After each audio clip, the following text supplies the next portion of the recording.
Por puna jonë nuk baron këtu.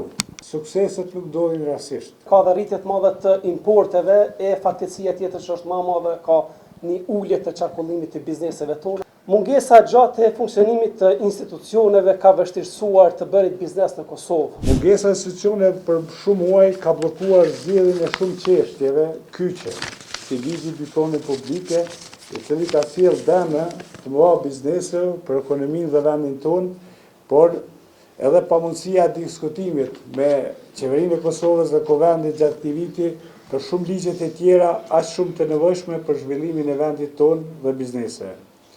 Gjatë vitit kemi bashkëpunuar me komuna, institucione vendore, ndërkombëtare për të zhvilluar ligje më të mira dhe një klimë më të favorshme për biznesin.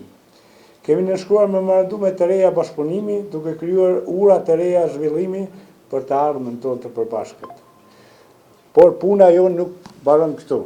Sot përballemi me mungesë punëtorëve, me mungesë të fuqisë, punëtorë të kualifikuar dhe përgjigjja vetme është rritja jonë si komunitet, forcimi i buxhetit tonë të përbashkët dhe rritja e kontributit tonë.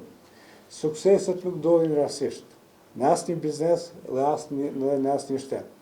Ato ndërtohen me punë të përditshme dhe me bashkëpunim.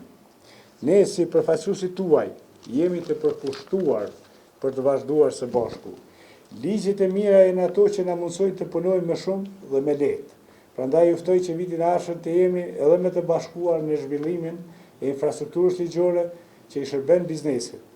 Një nga goditjet më të rënda të ekonomisë ishte procesi i liberalizimit të tregut apo kalimi i 1300 bizneseve në këtë treg. Kemi parë, kemi reaguar jashtëzakonisht shumë, kemi marrë pjesë, kemi organizuar protesta së bashku edhe me shoqatat e biznesit, një pjesë cilëve i kemi këtu, i falenderoj shumë për pjesëmarrjen dhe ardhen këtu dhe kontributin e tyre edhe në këtë rast. Kemi vazhduar të japim argumente të mjaftueshme për shkelet e shumta që kanë ndodhur në këtë proces. Shumë prej këtyre shkeleve tashmë janë evidentuar edhe nga Bashkimi Evropian me deklaratat e tyre sa i përket kësaj çështje. Fatkeqësisht nuk ishte vetëm kjo, para se të ndodhte procesi i liberalizimit, ju e dini, kishim edhe rritjen e çmimit të energjisë 16.1%, edhe këtu kemi pasoja, kemi rritje të çmimeve të produkteve. Me dhënat e fundit të shohim saktë se ka një rritje shumë të madhe, ka dhe rritje të madhe të importeve e fatkeqësia tjetër që është më e madhe, ka një ulje të qarkullimit të bizneseve tona e kjo padyshim të do të ndikojë në zhvillimin ekonomik të vendit. Mungesa gjatë e funksionimit të institucioneve ka vështirësuar të bërit biznes në Kosovë. Numër i madh i bizneseve, siç edhe kemi paralajmëruar, kanë hequr dorë nga investimi në rritje të kapaciteteve, që do të kishin ndikuar si në rritjen e buxhetit të vendit, në rritjen e fuqisë ekonomike të bizneseve, në rritjen e punësimit, një krizë të madhe që kemi në këtë sektor.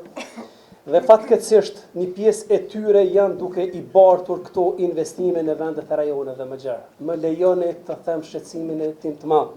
Vetëm vitin e kaluar dhënat e fundit janë vetëm në Shqipëri, bizneset e Kosovës kanë investuar 240 milionë euro. Mos të flasim në vende të tjera.